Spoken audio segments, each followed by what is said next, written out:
Salut à tous et bienvenue dans ce nouvel épisode de Fantine Flash. Aujourd'hui on va parler d'un truc très fréquent en ce moment, c'est-à-dire l'hiver. Je veux bien sûr parler de la crève. Parce que oui, j'ai fait un épisode sur la grippe, mais la grippe ce sont des symptômes particuliers et c'est surtout un virus particulier. Mais alors que faire quand on n'a visiblement pas la grippe, mais quand même qu'on a la crève, c'est-à-dire le nez qui coule, on tousse un petit peu, on n'est pas très bien, on est fatigué, mais ce n'est pas un syndrome grippal à proprement parler. La crève, on l'a tous eu.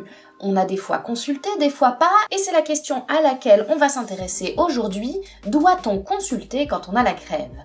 Il y a déjà des drapeaux rouges qui doivent absolument faire consulter. Si vous avez des maladies respiratoires déjà connues, comme des bronchites chroniques, de l'asthme ou des maladies cardiaques, si vous avez déjà fait des complications suite à des infections ORL comme des angines, par exemple un phlegmon, une pneumonie, dans ces cas-là, il n'y a même pas besoin de tergiverser, vous devez aller voir votre médecin traitant qui saura si oui ou non vous avez besoin d'un traitement spécifique. De la même manière, les personnes de plus de 65 ans, les femmes enceintes, les enfants doivent au mieux consulter systématiquement pour être sûrs qu'il n'y a pas de complications. Pareil pour les personnes qui prennent des traitements immunosuppresseurs ou des traitements contre le VIH, dans ces cas-là, la consultation est indispensable. Un symptôme qui doit alerter absolument et faire consulter dans tous les cas, quel que soit votre terrain, c'est les difficultés à respirer.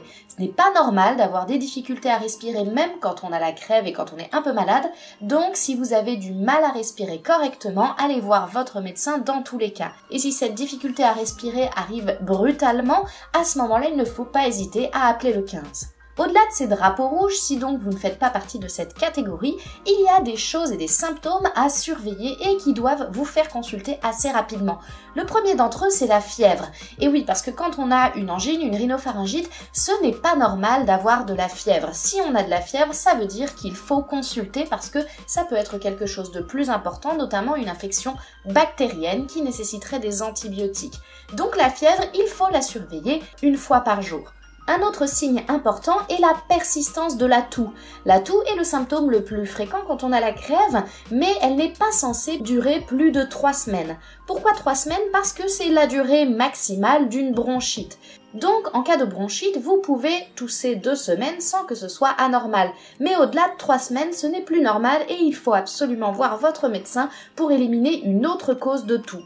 Les douleurs au niveau des oreilles peuvent signer une otite. Si elles persistent moins de 48 heures, ce n'est pas forcément nécessaire de consulter, mais si elles sont très importantes ou persistantes au-delà de 48 heures, cela peut signer une otite bactérienne et dans ces cas-là, il faut consulter. Pareil, si vous avez l'impression que ça tape au niveau des sinus, notamment maxillaires, d'un seul côté et que vous avez le nez qui coule ou les yeux qui coulent uniquement d'un seul côté, cela peut signer une sinusite et il faut voir votre médecin assez rapidement. Il est fréquent d'avoir des douleurs dans la poitrine quand on a la crève. Cela peut être dû à une inflammation bronchique et dans ces cas-là, on parle de douleurs rétrosternales à type de brûlure, mais c'est souvent compliqué de faire la part des choses sur ce type de douleur. Si vous avez un doute, n'hésitez pas à consulter votre médecin dans ces cas-là. L'angine est un des modes d'expression des viroses hivernales assez fréquents. J'en avais fait un épisode au tout début de la chaîne que vous pouvez consulter ici. Et comme je le disais déjà, il y a 2 types d'angines, les angines virales et les angines bactériennes. En cas d'angine virale, il n'y a pas besoin de consulter. En cas d'angine bactérienne, souvent, il vaut mieux donner des antibiotiques. Sauf que ça, eh bien, vous ne pouvez pas le savoir à la maison. Le distinguo angine rouge, angine blanche n'est pas lié au fait que ce soit bactérien ou viral, et le seul moyen de savoir s'il y a une bactérie ou pas, c'est de voir votre médecin pour qu'il fasse un test. Mais vous pouvez surseoir à la consultation médicale si les douleurs dans la gorge ne durent pas plus de 7 jours. Pourquoi ? Tout simplement parce que la seule différence entre une angine virale et une angine bactérienne, c'est le fait de donner des antibiotiques en cas d'angine bactérienne. Et les antibiotiques diminuent la durée des symptômes de 1 jour. Ce qui n'est pas fantastique. Ils permettent aussi de diminuer le risque de complications générales rarissimes qui sont déjà rares en France et de toute façon les antibiotiques sont efficaces pour prévenir ces consultations même s'ils sont pris au bout de 7 jours. Donc retenez qu'un mal de gorge et une angine qui durent plus de 7 jours doivent vous faire consulter puisque normalement une angine ça ne dure pas plus de 5-6 jours. Enfin, c'est vous qui vous connaissez le mieux, pas votre médecin. Donc si vous avez l'impression que vous avez un symptôme inhabituel, que vous n'avez pas d'habitude quand vous avez la crève, ou alors en cas de syndrome grippal, c'est-à-dire de fièvre, de frissons, de courbatures, ou en cas d'aggravation brutale de votre état, c'est-à-dire que vous étiez un peu patraque pendant 2 jours et brutalement vous êtes vraiment moins bien, dans ces cas-là, il est plus prudent de consulter votre médecin traitant. En revanche, le fait de cracher vert, d'avoir des crachats vraiment verdâtres ou de moucher vert, ce n'est pas du tout un symptôme qui doit vous inquiéter. La couleur des expectorations, donc du mouchage et des crachats, n'est due qu'à la présence des cellules du système immunitaire qui meurent en faisant leur travail. Donc le fait que ce soit vert, ce n'est pas nécessairement un signe qui doit vous faire consulter, sauf si, encore une fois, vous avez déjà une maladie respiratoire connue. Pareil, le fait d'avoir des filets de sang dans les crachats ou dans le mouchage, ce n'est pas nécessairement inquiétant si ça n'arrive qu'une fois. C'est dû au fait que la gorge ou le nez est inflammé et donc plus vascularisé et forcément ça saigne un peu plus facilement. Mais si c'est juste une fois un petit filet de sang, encore une fois, ce n'est pas grave.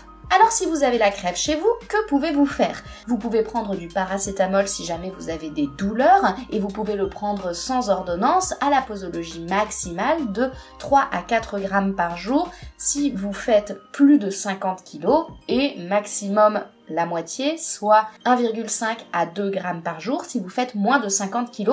Attention pour les enfants, bien sûr, les posologies ne sont pas les mêmes. Le premier traitement de la rhinopharyngite, c'est le lavage de nez, donc avec soit du sérum physiologique, soit des dispositifs qui permettent de le faire à la maison avec de l'eau tiède et du sel de cuisine. Il faut bien s'hydrater pour éviter d'avoir la gorge et les muqueuses sèches, éviter de prendre de l'ibuprofène et d'autres anti-inflammatoires qui peuvent favoriser les surinfections, et surtout arrêter le tabac et le cannabis a fortiori qui favorisent les surinfections et surtout qui n'aident pas du tout à guérir.